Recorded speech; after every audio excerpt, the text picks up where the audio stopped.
나는 전능하신 아버지 하나님, 천지의 창조주를 믿습니다. 나는 그의 유일하신 아들, 우리 주 예수 그리스도를 믿습니다. 그는 성령으로 잉태되어 동정녀 마리아에게서 나시고 본디오 빌라도에게 고난을 받아 십자가에 못 박혀 죽으시고 장사된 지 사흘 만에 죽은 자 가운데서 다시 살아나셨으며 하늘에 오르시어 전능하신 아버지 하나님 우편에 앉아 계시다가 거기로부터 살아있는 자와 죽은 자를 심판하러 오십니다. 나는 성령을 믿으며 거룩한 공교회와 성도의 교제와 죄를 용서받는 것과 몸의 부활과 영생을 믿습니다. 아멘. 네, 예배에 오신 여러분 환영합니다. 오늘도 우리를 향해서 오래 참으시고 또 기다려주시는 그 주님의 이름을 함께 찬양하겠습니다.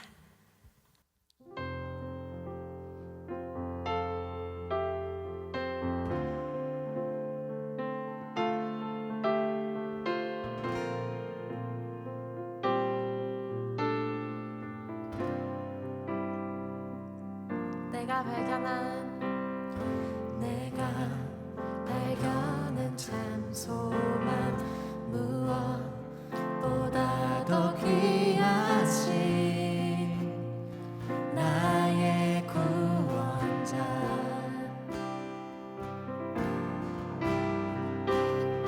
날 향해 오래 참으시고 오늘도 기다려주시는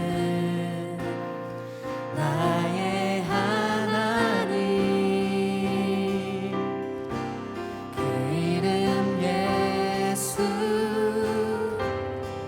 나의 마음을 다해 찬양해 죽음에서 생명으로 나의 영혼을 구하셨네 그 이름 예수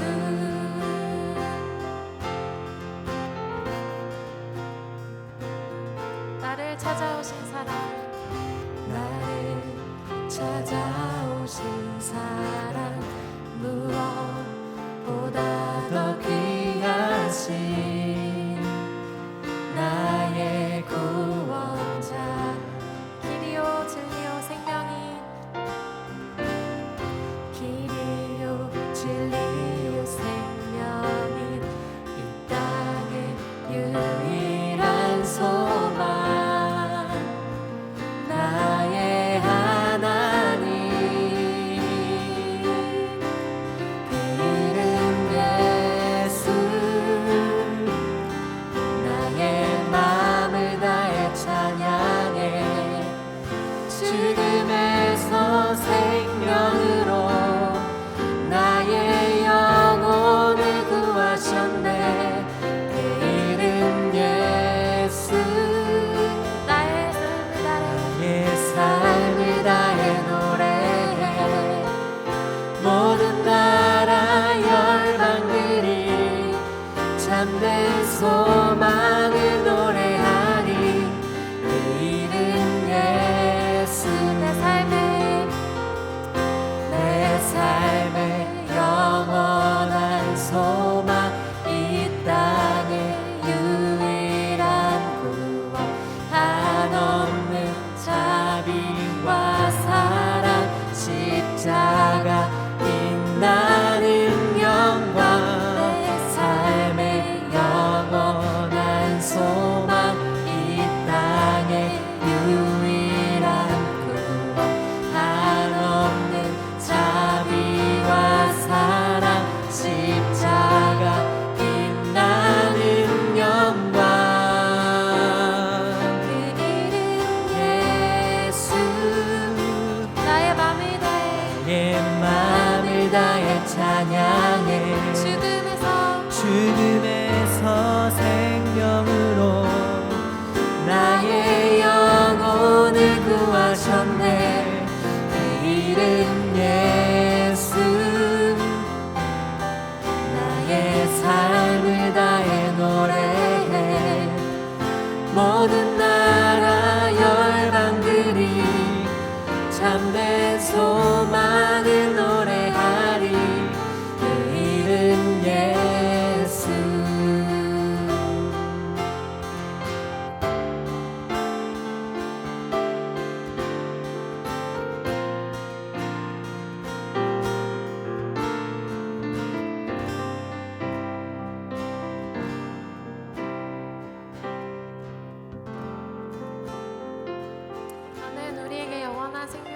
주님의 이름을 찬양합니다.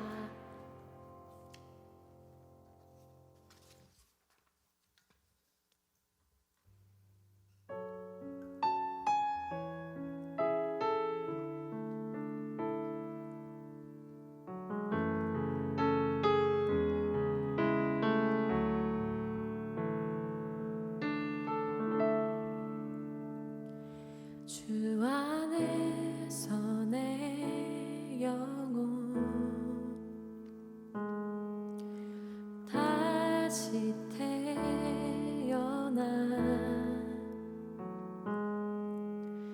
이전 것은 지나고 새롭게 됐네. 죄로 물든 내 모습 예수와 함께 죽고 부활 생명 내 안에 새로운 삶이 열렸네.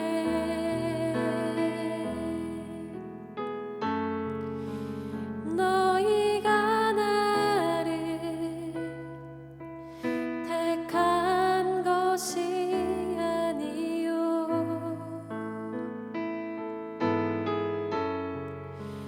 내가 너희를 택하여 세웠나니 오직 내 안에 오직 내 속에 그리스도가 사네. 오직 내 삶에 오직 내 맘에 그가 주인 되셨네.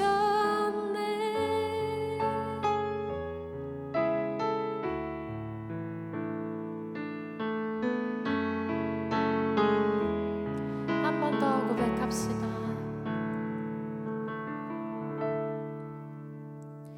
주 안에서 내 영혼 다시 태어나 이전 것은 지나고 새롭게 됐네. 죄로 물든 내 모습 예수와 함께 죽고 부활 생명 내 안에 새로운 삶이 열렸네.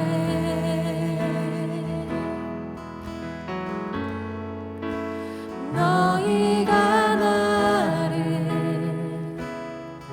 택한 것이 아니요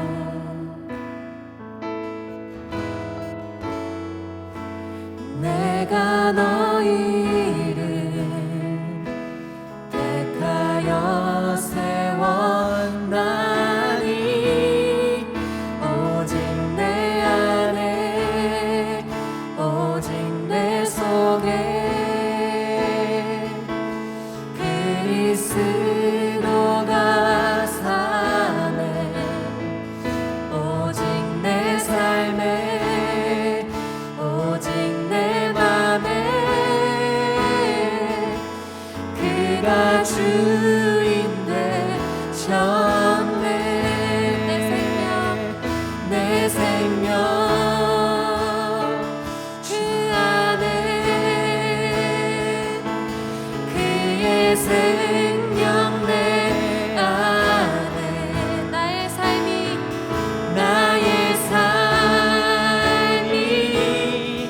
이전과 같을 수 없네. 내 생명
사랑의 하나님, 예배의 자리에 저희를 불러주셔서 감사합니다.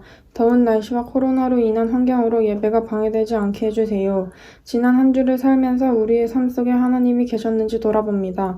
늘 우리와 함께 해주시는 하나님의 임재가 우리의 생각에, 행동에, 마음에 드러나게 해주세요. 더운 날씨에 소명을 위해, 미래를 위해 열심히 기도하며 공부하는 덕소 중고등부 학생들이 되길 원합니다. 말씀을 준비해주신 전도사님과 예배를 위해 애써주신 많은 손길들에게 은혜 주시고, 공부와 코로나로 많이 지치고 힘든 우리의 삶 속에 기쁨이 되어 주시길 기도합니다. 예수님의 이름으로 기도합니다. 아멘.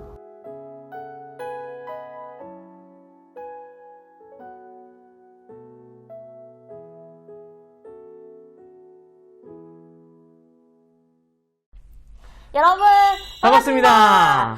네, 이제 정말 많은 친구들이 시험도 끝나고 방학이 오기만을 정말 기다리고 있는 것 같아요. 아, 빨리 코로나가 종식돼서 우리 친구들 여행도 가고 비행기 타고요. 그리고 방학도 마음껏 누렸으면 좋겠습니다. 여름에는 뭐니 해도 무엇보다 물놀이가 필수네요. 그죠? 워터파크 우리 사실은 친구들과 여름 수련회에 가서 같이 물놀이하고 이런 추억들이 사실 너무 소중하고 너무 하고 싶은데 그러지 못하고 있어서 특히 코로나 때문에 너무너무 아쉬운 것 같습니다. 그래도 그 어떤 물놀이보다 우리의 마음을 시원케 할, 우리 마음을 또 힐링하게 할 찬양과 말씀이 항상 있으니 여러분 언제나 기대하고 또 기다려주세요. 네, 시원한 물놀이 이렇게 이야기를 해보니까 바다에 가고 싶은 마음이 굴뚝 같습니다. 네, 그래서 오늘은 바다로 모험을 떠나는 한 소녀의 이야기를 준비했습니다.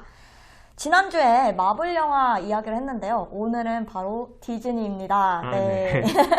바로 모아나라는 디즈니 영화의 이야기인데요. 영화를 보지 못한 친구들도 있으니까 영화의 줄거리를 잠깐 소개할게요. 모투누이라고 하는 섬에 살고 있는 주인공 모아나는요, 그 섬의 추장의 딸이자 이 섬을 이끌어갈 후계자입니다. 그런데 그 모아나의 아버지는 모아나가 섬에서 이제 안정적인 생활을 하면서 자신을 이어서 추장이 되기를 바랍니다. 하지만 모아나는 바다 너머를 모험하고 싶은 그런 마음을 갖고 있는 소녀였습니다. 그렇지만 모아나는 그 마음을 억누르고 안정적인 섬 생활과 모험 사이에서 갈등과 고민을 하는 모습을 보여주게 되죠. 그러던 어느 날 평화롭던 섬에 고대에 내려졌던 그 저주의 영향이 미치게 됩니다. 저주를 해결하기 위해서 모아나는 용기를 내어 바다로 건너가 모험을 떠나게 됩니다. 모험은 쉽지 않았고 포기하고 싶은 순간도 찾아왔습니다. 하지만 그 순간 모아나는 자신이 누구인지, 자신에 대한 분명한 정체성을 찾게 됩니다. 그리고 그 확신 속에서 이 모험을 계속 이어나가야 할 동기와 용기를 다시 얻게 됩니다. 과연 모아나가 저주를 풀고 섬을 구했을지는 영화를 통해서 확인해 주시기 바랍니다. 네, 내가 누구인지 나의 정체성을 분명히 아는 것은 정말 중요한 문제인 것 같아요. 각자의 정체성에 대한 분명한 이해가 있을 때 우리는 자신 스스로에 대한 확신과 용기를 가지게 됩니다. 그리고 그 자신이 앞으로 하고자 하는 일을 추진할 수 있는 동기와 원동력 또한 얻을 수 있게 되죠. 오늘 말씀의 주인공도 예수님의 제자로서의 분명한 정체성을 깨달았을 때 확신과 용기 그리고 원동력을 얻을 수 있었습니다. 함께 말씀을 읽고 어떤 이야기인지 알아보겠습니다. 오늘의 말씀은 사도행전 3장 11절에서 15절까지의 말씀입니다. 나은 사람이 베드로와 요한을 붙잡으니 모든 백성이 크게 놀라며 달려나아가 솔로몬의 행각이라 불리우는 행각에 모이거늘 베드로가 이것을 보고 백성에게 말하되 이스라엘 사람들아 이 일을 왜 놀랍게 여기느냐 우리 개인의 권능과 경건으로 이 사람을 걷게 한 것처럼 왜 우리를 주목하느냐 아브라함과 이삭과 야곱의 하나님 곧 우리 조상의 하나님이 그의 종 예수를 영화롭게 하셨느니라. 너희가 그를 넘겨주고 빌라도가 놓아주기로 결의한 것을 너희가 그 앞에서 거부하였으니 너희가 거룩하고 의로운 일을 거부하고 도리어 살인한 사람을 놓아주기를 구하여 생명의 주를 죽였도다. 그러나 하나님이 죽은 자 가운데서 그를 살리셨으니 우리가 이 일의 증인이라. 아멘. 오늘 말씀의 주인공은 바로 예수님의 제자 베드로입니다. 사도행전 3장의 말씀 일부만을 우리가 읽어보았는데요. 한번 전체적인 상황을 살펴봅시다. 어느 날 제9시 기도 시간에 베드로와 요한이 성전에 올라갔습니다. 그때 나면서부터 걷지 못하는 사람이 성전에 들어가는 사람들에게 구걸하고 있었습니다. 그 사람은 혼자 걸을 수 없어서 성전 문에 오는 것도 다른 사람의 도움 없이는 불가능했습니다. 그는 다른 사람들에게 했던 것처럼 베드로와 요한에게도 구걸을 했는데요. 그때 뜬금없이 베드로가 이렇게 이야기합니다. 은과 금은 나에게 없지만 내가 줄 수 있는 것이 있습니다. 나사렛 예수 그리스도의 이름으로 일어나 걸어가세요. 라고 이야기하면서 그 사람을 일으킵니다. 이 얼마나 무모하고 대담한 행동일까요? 그 사람이 만약 일어나서 걷지 못하고 그랬다면 얼마나 민망하고 창피했을까요? 하지만 베드로는 예수님의 제자인 자신에 대한 분명한 정체성을 알고 있었습니다. 그렇기 때문에 자신이 하고자 하는 이 일에 대한 확신과 용기가 있었습니다. 베드로는 예수님의 능력을 의지했어요. 그리고 자신이 성령으로 충만한 예수님의 제자라는 확실한 정체성을 가지고 담대하게 선포한 것이었습니다. 그런데 이러한 담대한 베드로의 모습은 그동안 우리가 알고 있었던 베드로의 모습과는 달라서 낯설기마저 합니다. 과거의 베드로의 모습은 불확실한 상황에서 불안해했고요. 또 급한 성격으로 사고도 많이 치고 다녔습니다. 예수님께서 베드로를 제자로 부르셨을 때 모든 것을 다 버려두고 예수님을 따라 나섰던 베드로였지만 그는 제자로서 무엇을 해야 하는지 또 제자된 삶이 또 어떤 것인지는 정확하게 알지 못했습니다. 자신의 정체성을 깨닫지 못하고 살아갔던 것이죠. 과거의 베드로는 자신의 정체성을 깨닫지 못했기 때문에 지금과 달리 기적을 행하지도 못했습니다. 그 이야기가 마태복음 17장에 담겨 있는데요. 한 사람이 귀신에 들려서 간질로 고생하는 자신의 아들을 고쳐달라고 예수님의 제자들을 찾아왔습니다. 그런데 제자들은 그 아들을 고치지 못했습니다. 이 모습을 보고 예수님께서는 제자들을 보고 믿음이 없고 패역한 세대여 라고 말씀하시기까지 하였는데요.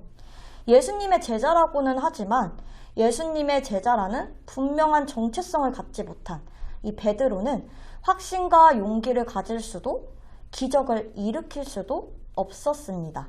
그런데 이러한 베드로가 이제는 다른 모습을 보여주기 시작합니다. 과거에는 하지 못했지만 이제는 예수님의 이름으로 기적을 베풀었습니다. 그리고 불안과 두려움으로 예수님을 무려 3번이나 부인했던 그런 베드로의 과거의 모습과는 달리 이제는 담대하게 많은 사람들 앞에서 예수님을 증거하고 전하기 시작합니다. 이렇게 베드로는 예수님의 제자라는 자신의 정체성을 어떻게 깨닫게 되었을까요? 바로 베드로는 예수님의 부활과 생명을 경험했기 때문입니다. 예수님을 따라다니며 많은 것을 보고 배웠지만 죽음 앞에서 베드로는 한없이 연약하고 두려움에 떨고 불안한 모습을 보일 수밖에 없었습니다. 베드로는 예수님이 잡혀가시고 자신 역시도 잘못될까봐 두려워서 예수님을 모른다고 부인했습니다. 하지만 죽음을 이기시고 부활하신 생명의 주님이 베드로를 찾아오셨습니다. 그리고 이전과 같은 사랑으로 베드로를 용서해 주셨죠. 부활과 사랑을 경험한 베드로는 이제 예수님의 제자로서 자신은 어떠한 모습으로 살아가야 할지 분명히 깨닫게 되었습니다. 바로 증인으로서의 삶입니다. 베드로는 자신이 경험한 부활 사건을 증언하는 증인으로 살아가는 것이 제자로 살아가는 삶이라고 생각하게 되었습니다. 예수님의 제자, 증인이라고 하는 확실한 정체성을 깨달은 베드로는 자신이 앞으로 해야 할 일에 대한 확신과 용기 그리고 원동력을 갖게 되었습니다. 증인은 자신이 경험하고 목격한 것을 그대로 전하는 사람입니다. 베드로는 증인으로서 사람들에게 자신이 경험한 부활의 사건 그리고 생명의 주님이신 예수님을 증언했습니다. 너희가 거룩하고 의로운 일을 거부하고 도리어 살인한 사람을 놓아주기를 구하여 생명의 주를 죽였도다. 그러나 하나님이 죽은 자 가운데서 그를 살리셨으니 우리가 이 일의 증인이라. 베드로는 자신을 분명하게 증인이라고 말하고 있습니다. 이제 베드로는 다른 사람들의 시선이 전혀 두렵지 않게 되었습니다. 심지어는 죽음까지도 두려워하지 않게 되었죠. 베드로는 예수님의 부활을 경험했고 그 경험을 토대로 생명의 주님에 대한 신뢰와 또 확신이 생겼기 때문입니다. 교회의 전승에 따르면요, 교회에 내려오는 이야기에 따르면 이후 베드로는 증인으로서의 삶을 열심히 살다가 거꾸로 십자가에 매달려 순교를 당했다고 전해집니다. 예수님의 제자로서 어떻게 살아가야 할지, 또 그리고 증인으로서 자신의 정체성을 분명히 깨달은 베드로는 더 이상 죽음을 두려워하지 않고 삶을 살아갈 수 있게 된 것입니다. 지난 시간에 우리는 우리를 제자로 부르신 예수님에 대해서 들었습니다. 제자로 부르심에 응답했다면 우리는 거기서 멈추는 것이 아니라 더 나아가 참된 제자로서의 정체성을 깨달아야 합니다. 베드로가 부활하신 생명의 주 예수님을 경험했을 때 자신의 정체성을 분명히 깨달았던 것처럼 우리도 생명의 주님이신 예수님을 경험해야 합니다. 어떻게 우리는 예수님을 경험할 수 있을까요? 우리는 예수님을 경험한 증인들의 증언을 통해 그분을 경험하고 만나게 됩니다. 그 증언들이 기록되어 있는 것이 있습니다. 바로 말씀입니다.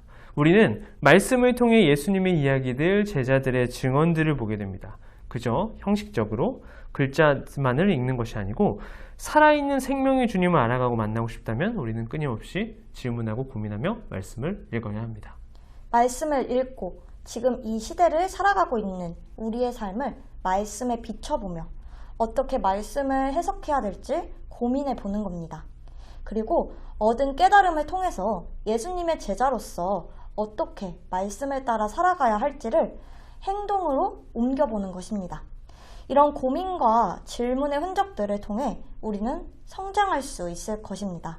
그리고 우리는 이러한 실천들을 통해서 예수님의 제자로서의 우리의 정체성을 분명히 찾게 될 것입니다. 아마도 청소년기를 지나고 있는 여러분은 그 누구보다도 자신의 정체성에 대한 고민과 질문을 많이 가지고 있을 겁니다. 그 과정이 때로는 불안하고 때로는 두려울 수도 있습니다. 하지만 여러 고민과 질문을 통해서 여러분들은 분명히 성장하고 있습니다. 믿음의 여정도 이 성장의 길이라고 할 수 있는데요. 믿음의 여정을 걸어갈 때 마찬가지로 계속되는 고민들과 질문이 있을 겁니다. 그 속에서 불안할 수도 또 두려움이 있을 수도 있습니다.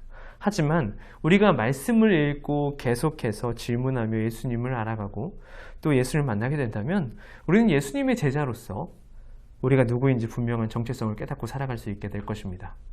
예수님의 제자로서의 정체성을 분명히 깨달은 베드로가 변화되어 확신과 용기 그리고 원동력을 얻었던 것처럼 우리도 이 고민의 과정 끝에서 확신과 용기 그리고 원동력을 얻게 될 것입니다. 그리고 여러분, 무엇보다 중요한 사실, 잊지 말아야 할 것은 생명의 주님이 우리를 먼저 찾아와 주시고 우리를 이끌어가 주신다는 것입니다. 부활하신 예수님이 베드로를 먼저 찾아주시지 않았다면 베드로는 자신의 정체성을 깨닫지 못했을 것입니다. 베드로를 먼저 찾아주셨던 그 주님이 우리 친구들도 먼저 찾아주신다는 것을 기억하길 바랍니다. 증인으로서의 자신의 정체성을 찾은 베드로처럼 우리 친구들이 고민의 여정을 통해서 제자로서의 정체성을 찾아가길 소망합니다. 그리고 그 과정 가운데 확신과 용기가 가득한 삶을 살아갈 수 있기를 축복합니다. 우리 친구들을 축복하며 시 하나를 읽고 말씀을 마무리하겠습니다. 도종환 시인의 흔들리며 피는 꽃입니다. 흔들리지 않고 피는 꽃이 어디 있으랴. 이 세상 그 어떤 아름다운 꽃들도 다 흔들리면서 피었나니 흔들리면서 줄기를 곧게 세웠나니 흔들리지 않고 가는 사랑이 어디 있으랴. 젖지 않고 피는 꽃이 어디 있으랴. 이 세상 그 어떤 빛나는 꽃들도 다 젖으며 피었나니 바람과 비에 젖으며 꽃잎 따뜻하게 피었나니 젖지 않고 가는 삶이 어디 있으랴. 함께 기도하겠습니다. 사랑하는 하나님, 오늘의 말씀을 통해 제자로서의 자신의 정체성을 찾은 베드로를 만나게 하시니 감사드립니다. 우리의 정체성을 찾아가는 길이 불안하고 두렵기도 합니다. 하지만 이러한 흔들림과 고민 가운데서도 우리를 제자의 길로 인도하시며 성장시키시는 하나님을 기대합니다. 하나님, 우리가 끊임없이 질문하며 이 시대 속에서 예수님의 참된 제자로 성장하여 분명한 정체성을 찾아 확신과 용기가 가득한 삶을 살아가게 도와주시옵소서. 그리고 말씀 속 많은 신앙의 선배들이 우리에게 증언하여 준 것 같이 우리도 생명의 주님을 다른 이들에게 증언하는 삶을 살아갈 수 있도록 인도하여 주시옵소서.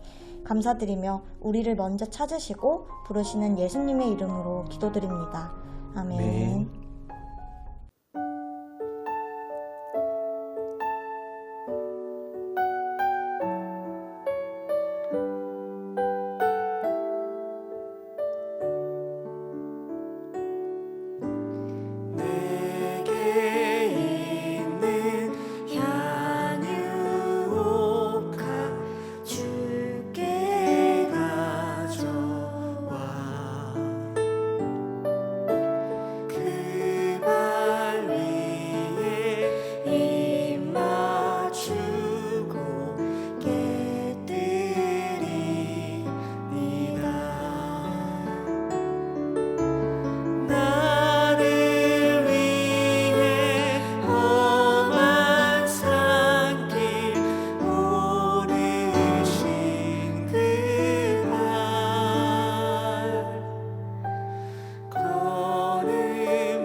하나님, 우리를 제자로 불러주셔서 감사합니다. 하지만 돌아보면 제자의 마음을 갖지 못하고 살아간 때가 많습니다. 하나님, 우리와 언제나 함께 해주셔서 주님의 마음과 용기로 살아갈 수 있는 참된 제자가 되게 도와주시옵소서. 우리에게 허락해 주신 은혜를 기억하며 하나님께 예물을 올려드립니다. 이 예물이 사용되는 곳마다 주님의 함께 하심이 전해지게 하시고 많은 이들이 예수님으로 말미암아 용기를 얻게 해주시옵소서. 예수님의 이름으로 기도드립니다. 아멘. 하늘에 계신 우리 아버지, 아버지의 이름을 거룩하게 하시며 아버지의 나라가 오게 하시며 아버지의 뜻이 하늘에서와 같이 땅에서도 이루어지게 하소서. 오늘 우리에게 일용할 양식을 주시고 우리가 우리에게 잘못한 사람을 용서하여 준 것 같이 우리 죄를 용서하여 주시고 우리를 시험에 빠지지 않게 하시고 악에서 구하소서. 나라와 권능과 영광이 영원히 아버지의 것입니다. 아멘.